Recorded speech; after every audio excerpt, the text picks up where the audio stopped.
Texas, 1945. The sun hammered down on Camp Swift, turning the dirt to powder and the air to glass. 300 German prisoners stood in formation outside the mess hall, their gray uniforms dark with sweat, their faces blank with exhaustion. They had crossed an ocean, expecting execution. They had marched through American towns expecting stones. Instead, that morning, Sergeant Bill Henderson announced they would be attending a rodeo. The word meant nothing to them. Rodeo. It hung in the heat like a question mark, strange and impossible, while the vastness of Texas stretched endlessly behind the wire. The heat shimmered like liquid over the parade ground that June morning. Sergeant Bill Henderson stood on the wooden platform, his hat tilted against the glare, and read from a crumpled sheet of paper. His voice carried across the silent ranks of prisoners. You men will be transported to Bastrop County Fairgrounds this Saturday. There's a rodeo, local tradition. You'll watch, you'll behave, and you'll remember your guests of the United States Army. The translator, a thin Austrian named Ernst Müller, who had surrendered in Tunisia, repeated the words in German. When he reached rodeo, he paused. There was no German word for it. He said it again in English, slower, as if that would help. Rodeo? The prisoners shifted in the heat, confused. Hans Becker, 23 years old, captured at Normandy, leaned toward the man beside him. What is rodeo? He whispered. The other man, a veteran of the Eastern Front named Klaus Richter, shook his head. Amerikanisch circus, maybe. Or propaganda show. From the platform, Henderson continued. The town folks requested it. They want to show you what America's about. Cowboys, horses, the real West. Behind the wire, the world made no sense anymore. They had been told Americans were gangsters, savages, a mongrel nation without culture or honor. Yet here they were, fed 3 meals daily, sleeping on real mattresses, receiving mail from home.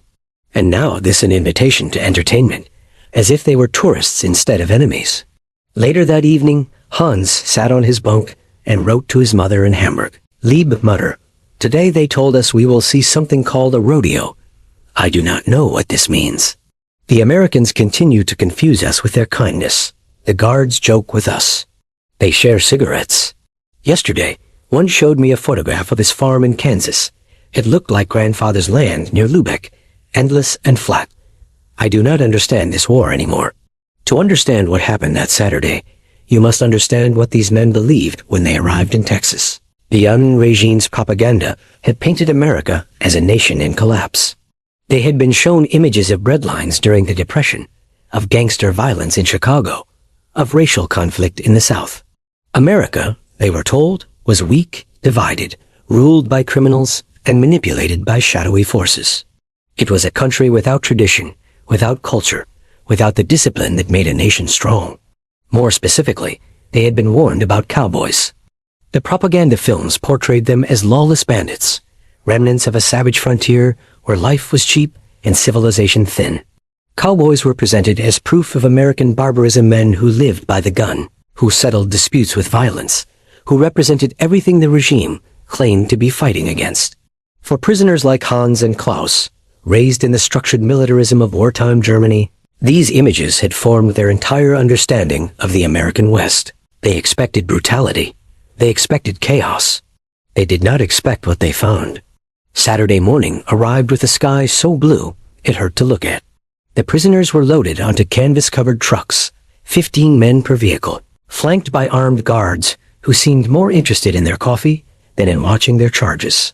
The convoy rolled out of Camp Swift at 8 o'clock, heading southeast toward Bastrop.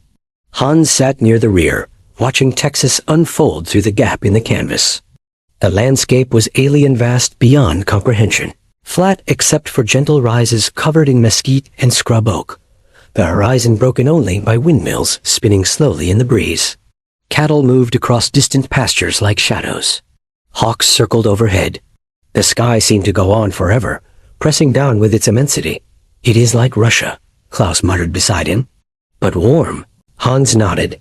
Both men had spent winters on the Eastern Front, had watched snow cover everything until the world became white silence.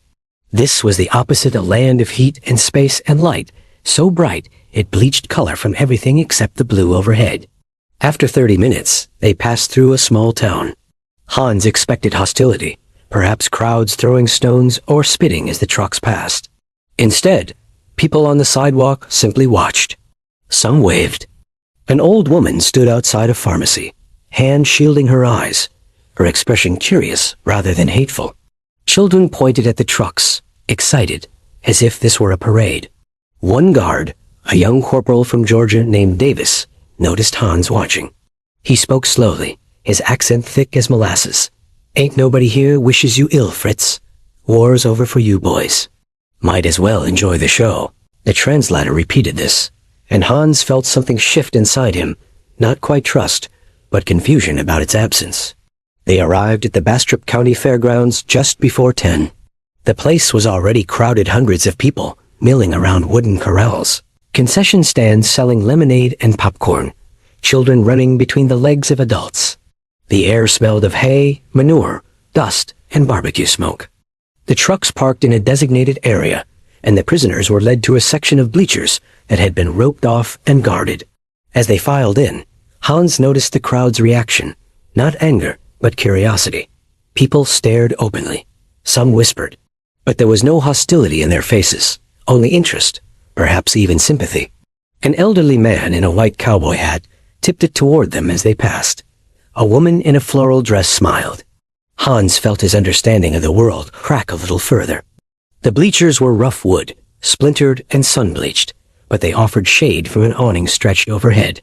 The prisoners sat in rows, guards positioned at intervals, while below them the arena took shape wooden fences forming a large oval. Gates at both ends, announcer's booth perched above the southern gate. "What happens now?" Hans asked Ernst, the translator, who sat one row ahead. Ernst shrugged. "They ride horses, I think. Maybe bulls. It is entertainment." Klaus leaned back, his face skeptical. "Propaganda show. They will show us American strength, make us feel defeated." But as the morning unfolded, it became clear that whatever this was, it was not propaganda. At 10:30, a voice crackled through loudspeakers. "Ladies and gentlemen, welcome to the 1945 Bastrop County Rodeo." The crowd roared. Down in the arena, riders on horseback entered carrying flags, the American flag, the Texas flag, the Bastrop County flag. They circled the arena at a gallop, flags snapping in the wind, horses moving with practiced precision. The crowd stood. Hats came off. Hands went over hearts. Then the national anthem began. The prisoners remained seated, uncertain, while around them the entire fairground stood in silence. The music was unfamiliar, not martial, like the German anthems they knew, but somehow both solemn and soaring. Hans watched faces in the crowd. An old man with tears running down his weathered cheeks. A young woman, hand pressed to her chest, eyes closed. Children standing still for once, sensing the gravity their parents felt. When it ended, the crowd erupted again, and the riders galloped out, dust rising behind them like smoke. Beside Hans, Klaus whispered, "They love their country." It was not a question but an observation, tinged with something Hans could not quite identify. Surprise, maybe. Or recognition.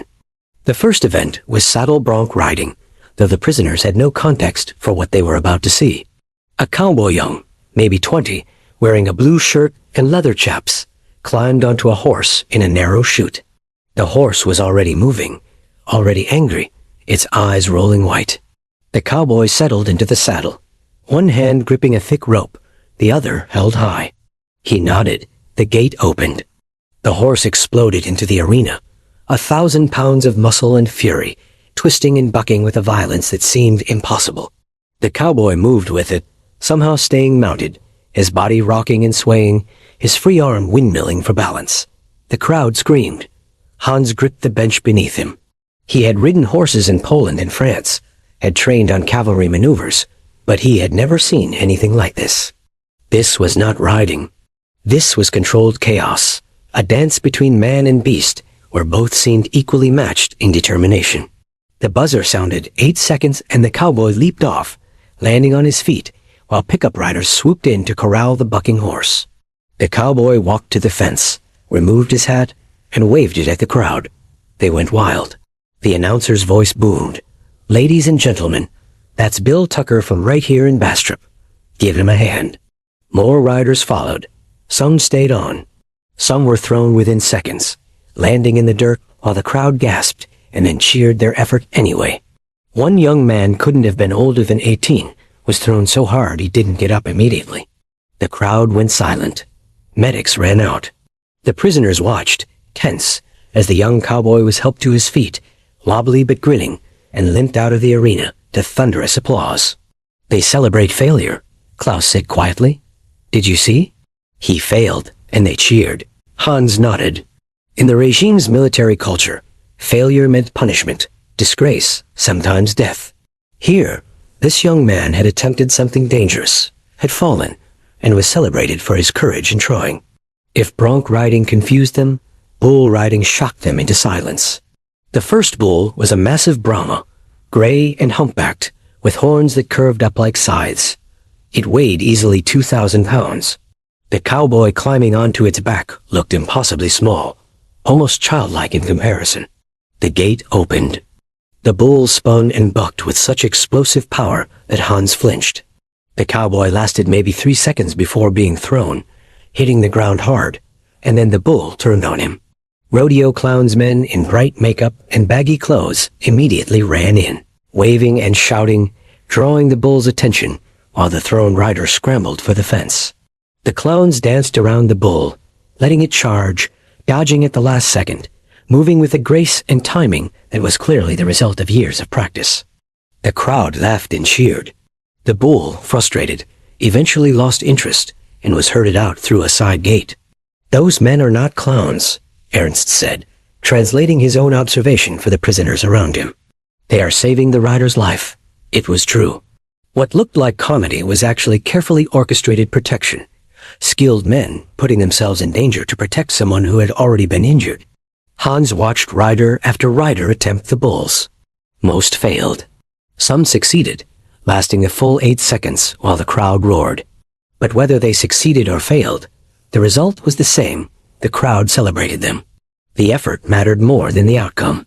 One rider, a Mexican cowboy named Ramon Gutierrez, managed to stay on a particularly vicious bull for the full 8 seconds and couldn't get off. The bull continued bucking, spinning, trying to kill him. The clowns ran in, the pickup riders swooped close, and finally Ramon was pulled to safety. He emerged from the tangle of horses and men, raised both fists in the air, and grinned. The crowd gave him a standing ovation.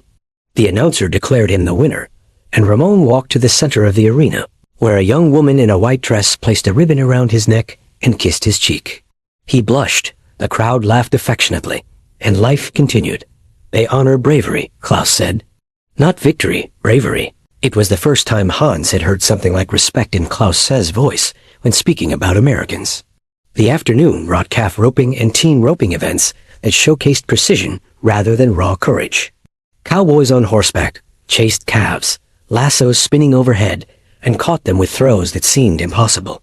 The horses themselves were remarkable, trained to stop the instant the rope went taut, to keep the line tight while the cowboy dismounted and tied the calf's legs.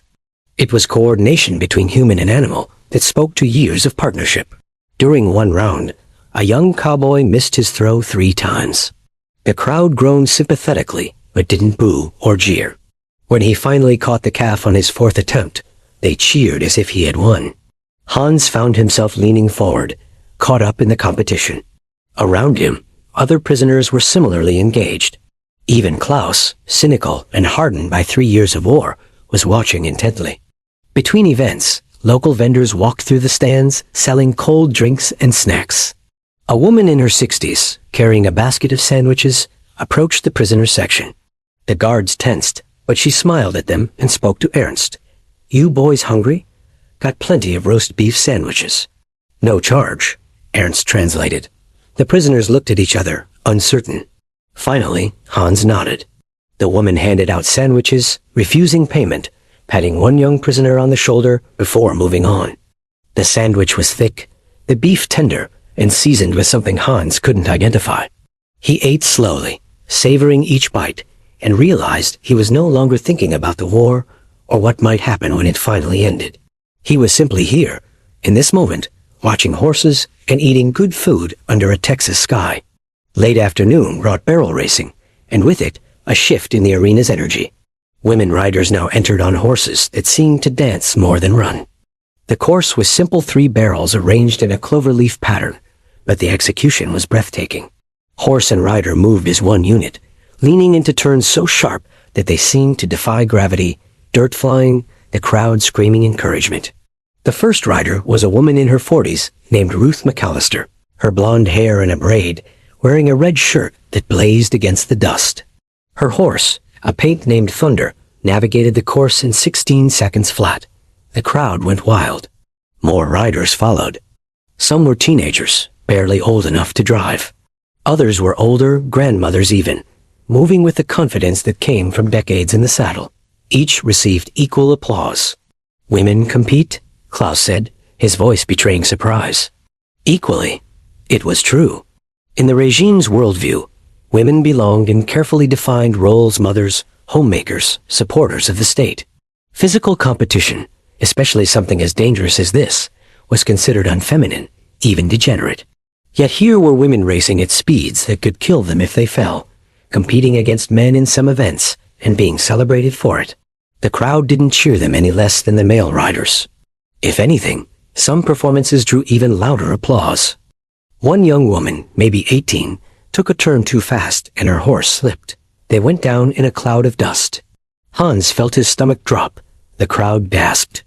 But within seconds, both girl and horse were back on their feet. The girl checked her horse first, running hands over its legs, ensuring it wasn't injured. Only then did she check herself, scraped and dusty, but grinning. She climbed back on and completed the course. The standing ovation lasted a full minute. The regime had taught them that America was weak, that its women were either frivolous or immoral. Yet here was a young woman, showing more courage than many soldiers Hans had known, and a crowd celebrating her for it. As the sun began its descent toward the horizon, painting the sky in shades of orange and gold, the final event approached team roping, where pairs of cowboys worked together to catch and tie a steer. The first team included an older cowboy, weathered and gray, paired with a teenager who was clearly his son. They worked in perfect synchronization, the father roping the steer's horns, the son roping its hind legs, the coordination so smooth it looked choreographed. When they finished, they rode together to the center of the arena, and the father put his arm around his son's shoulders. The gesture was casual, affectionate, public. Hans felt something break inside him. He thought of his own father, a factory foreman in Hamburg, who had been killed in an air raid 2 years ago. He thought of the last time he had seen him, a hurried goodbye at the train station, his father's face stern, reminding Hans to serve the fatherland with honor. There had been no embrace. Men did not show such weakness. But here, in front of thousands, this American cowboy held his son with obvious pride and love, and no one thought it strange or weak. The crowd celebrated it. Around Hans, other prisoners were similarly affected. One young man, a farmer's son from Bavaria, named Peter, wiped tears from his eyes. Another stared at his hands, his jaw clenched. Even Klaus, hardened Klaus, who had survived Stalingrad, looked away toward the horizon, his expression unreadable. What they were witnessing was not propaganda about American military might or industrial capacity. It was something far more dangerous to their worldview, evidence of a society built on different values that seemed to work. That produced communities like this one, where courage was celebrated, failure was met with sympathy, women competed equally, and fathers could embrace their sons in public. As the rodeo concluded, and the prisoners were led back to the trucks, the sun was setting in spectacular fashion, the entire western sky ablaze with color. The fairgrounds slowly emptied, families walking to their cars, cowboys loading horses into trailers, children begging for one more treat from the concession stands. Hans climbed into the truck and took his seat. As the canvas sides were secured, he looked back at the fairgrounds one last time. In the orange light of dusk, it looked almost magical, temporary structures and beaten earth transformed into something meaningful by what had happened there. The convoy started back toward Camp Swift. Inside the trucks, the prisoners were unusually quiet. No one spoke for the first 10 miles. The only sounds were the engine's rumble and the wind against the canvas. Finally, Klaus broke the silence. "It was real," he said quietly, All of it, not a show. Not propaganda. Just their life. Others nodded. Peter, the Bavarian farmer's son, spoke up. The danger was real. The courage was real. They could have died. And they celebrated the ones who failed, another prisoner added. Did you see? The young man thrown from the bull. They cheered him as much as the winner. Hans listened to the conversation building around him, prisoners processing what they had witnessed, trying to reconcile it with everything they had been taught. The propaganda had prepared them for a weak, divided, morally bankrupt nation. Instead, they had found communities with deep traditions, individuals willing to risk themselves for sport and glory, and crowds that celebrated effort as much as success. One prisoner, an intellectual from Berlin named Georg, who had rarely spoken in the months since capture, said thoughtfully, "They are not afraid. Did you notice? Not afraid of failure, not afraid to show emotion, not afraid to let women compete. They are free." The word hung in the darkness of the truck, heavy with implications. Back at Camp Swift, the prisoners were processed through the gates and dismissed to their barracks. Hans went immediately to his bunk, pulled out paper and pen, and began writing to his mother. "Liebe Mutter, today, I saw something I cannot fully explain. The Americans took us to what they call a rodeo, a competition of horseback riding and cattle handling. I expected propaganda, perhaps demonstrations of military strength. Instead, I witnessed something far more confusing. These cowboys, these are not the savages we were told about. They are skilled, brave, and bound by traditions that seem as old as any in Europe. They risk their lives for sport, for the love of it, and their communities celebrate them, whether they succeed or fail. More troubling, I found myself admiring them. The way a father embraced his son publicly. The way the crowd showed equal respect to men and women. The way they honored courage even in defeat. I do not know what to think anymore, Mutter. Everything I was taught about these people is wrong. They are not weak. They are not divided. They have something we lost, something I cannot name, but recognize as important. The war is over for me, but my understanding of the world has only begun. Your son, Hans, he sealed the letter, knowing it would be read by censors before being sent. Not caring, let them read it. Let them know what he had seen. In bunks around him, other prisoners were similarly engaged writing letters, discussing the day in low voices, lying in the darkness with eyes open, thinking. The lights-out whistle blew at 10, and gradually the barracks fell silent. But Hans could not sleep. He lay on his back, hands behind his head, staring at the ceiling. In his mind, he replayed moments from the day, the bull rider's courage, the barrel racer's recovery, the father's embrace, the crowd's generous applause for those who tried and failed. He thought about the regime's propaganda, how it had portrayed America as a nation of gangsters and weaklings, how thoroughly wrong that had been. And if they had lied about this, what else had been a lie? The question kept him awake until dawn. Word of the rodeo experience spread through Camp Swift. Prisoners who had attended found themselves surrounded during meals, during work details, in the recreation areas, by others wanting to know what it had been like. The camp commander, Colonel James Mitchell, noticed the shift in atmosphere. The Germans seemed less hostile, more curious, more willing to engage with guards and instructors. He mentioned it in his weekly report to headquarters. The experiment of taking prisoners to local cultural events has proven remarkably effective. POWs returned from the Bastrop Rodeo, noticeably more receptive to democratic values. Recommend continuation of such programs at other facilities. For Hans and the others who had attended, something fundamental had shifted. When guards joked with them now, they joked back. When asked to help with tasks around the camp, they did so without resentment. They began asking questions about American history, about the political system, about what would happen after the war. Ernst, the translator, found himself overwhelmed with questions. How did American elections work? Why did Americans value individualism so highly? How could such a diverse population function as a nation? He did his best to answer, sometimes consulting with guards, who were happy to explain their country to genuinely curious prisoners. One evening, several weeks after the rodeo, Hans stood by the fence line watching the Texas sunset. A guard named Sergeant Williams approached, offered him a cigarette. They smoked in companionable silence. "You boys seem different since that rodeo. Williams said eventually. More. I don't know. Human. Hans smiled slightly. We are understanding now. What we fight for was lie. What we fight against, he struggled for words in English, finally finishing, was maybe the truth. Williams nodded slowly. War makes everybody lie. Makes everybody into something they ain't. But y'all are seeing now, we're just folks. Same as you, mostly. Maybe better, Hans said quietly. In some ways. Williams looked at him, surprised. How you figure? You are free to fail, Hans explained, the English coming slowly but clearly. Free to try. Free to be different. This we did not have. They stood together as darkness fell.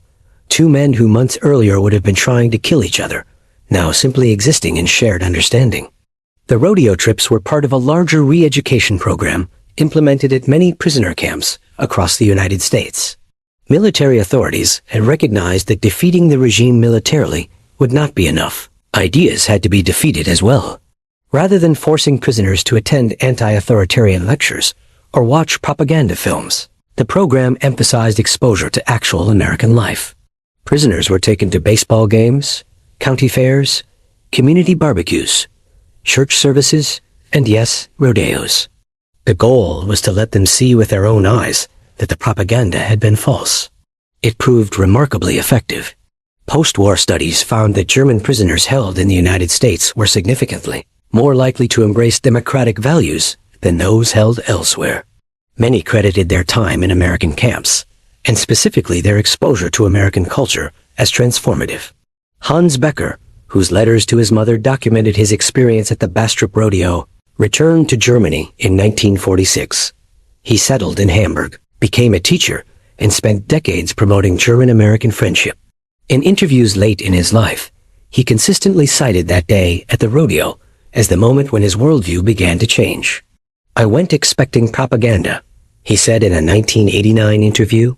I found truth instead. Not a truth they told us, but a truth we could see and feel. That is the most powerful form of persuasion. Klaus Richter, the veteran of Stalingrad who attended with Hans, had a similar trajectory. He returned to Germany, became involved in politics, and was an early advocate for the Federal Republic's alliance with the United States. He kept a photograph from that day, a newspaper clipping showing German prisoners in the stands at the rodeo, watching intently. He kept it framed on his office wall until his death in 1997. The Bastrop County Rodeo itself continued for decades, though it no longer hosted German prisoners after the war ended. But locals who attended in 1945 never forgot that day, the day they had entertained former enemies, shown them the best of their culture, and perhaps in some small way helped end the war not with weapons, but with genuine humanity. What happened at that rodeo in 1945 was not unique, but it was significant. It demonstrated a truth that warfare often obscures, that shared human experiences can bridge even the deepest divisions. The prisoners arrived expecting confirmation of their propaganda-savage Americans, lawless cowboys, a society without culture or values. Instead, they found communities with deep traditions, individuals displaying remarkable courage, and crowds celebrating values like determination, resilience, and grace in both victory and defeat. They saw fathers embrace sons publicly. They saw women compete equally and courageously. They saw people honor those who tried and failed.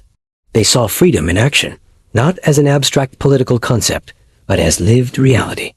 And these observations, these small moments of recognition and understanding, proved more effective at defeating totalitarian ideology than any amount of force could have achieved. You cannot bomb someone into believing in freedom, but you can show them freedom in action and let them draw their own conclusions. The cowboys at that rodeo never knew they were fighting a war that afternoon. They were just doing what they always did, displaying skills passed down through generations, entertaining their community, celebrating their culture. But in doing so, they accomplished something military force alone could not. They planted seeds of doubt about the propaganda, seeds that would grow into understanding, then acceptance, then advocacy for the very values they had been taught to hate. The rodeo program at prisoner camps continued through 1945 and into early 1946, gradually winding down as prisoners began returning to Germany. Thousands of German POWs attended similar events across Texas, Oklahoma, Arizona, and other western states. Many carried the memory of these experiences back to a destroyed Germany, where they faced the difficult task of rebuilding not just physical infrastructure, but moral and cultural foundations. The men who had witnessed American life firsthand became valuable bridges between defeated Germany and victorious America, helping smooth the occupation and eventual reconstruction. In Bastrop County, the 1945 rodeo became the stuff of local legend. Old-timers told stories about it for decades, how the Germans had arrived skeptical and left changed, how the community had showed them the best of the West, how something as simple as watching cowboys had helped end a war. The fairgrounds where it happened are gone now, replaced by development. But in the Bastrop County Museum, there's a small exhibit about the prisoner camps and the rodeo program. It includes photographs from that day, letters from former prisoners describing their experiences, and a brief explanation of how cultural exchange became a weapon more powerful than bullets. Hans Becker's letters to his mother, donated to the museum after his death in 2004, are displayed in a glass case. The letter describing the rodeo is open to the page where he wrote, "Everything I was taught about these people is wrong." Next to it, a placard explains, "This rodeo, like many others across Texas during World War II, served as an informal but highly effective form of denazification." By showing German prisoners authentic American culture, communities helped defeat not just an army, but an ideology. The prisoners who attended that rodeo in June 1945 could not have known they were witnessing something historically significant. In the moment, they were simply trying to understand what they were seeing: cowboys and bulls, cheering crowds, setting sun. But as time passed and they returned to Germany, as they rebuilt their lives and their country, many came to recognize that day as pivotal. It was the day their propaganda-fed worldview collided with observable reality and shattered. It was the day they learned that everything they had been told about their enemies was false. More importantly, it was the day they learned that truth is more powerful than lies, that lived experience defeats propaganda, and that sometimes the most effective weapons in war are not weapons at all, just honest people living according to their values and inviting others to see. The cowboys at Bastrop County Fairgrounds that day never fired a shot, but they won a victory nonetheless, one measured not in territory captured or enemies killed, but in minds changed and understanding achieved. That, in the end, was the most valuable victory of all. Today, more than 75 years later, we can look back at programs like the rodeo visits and recognize them for what they were: brilliant exercises in soft power effective demonstrations that the best way to defeat bad ideas is to expose them to better ones.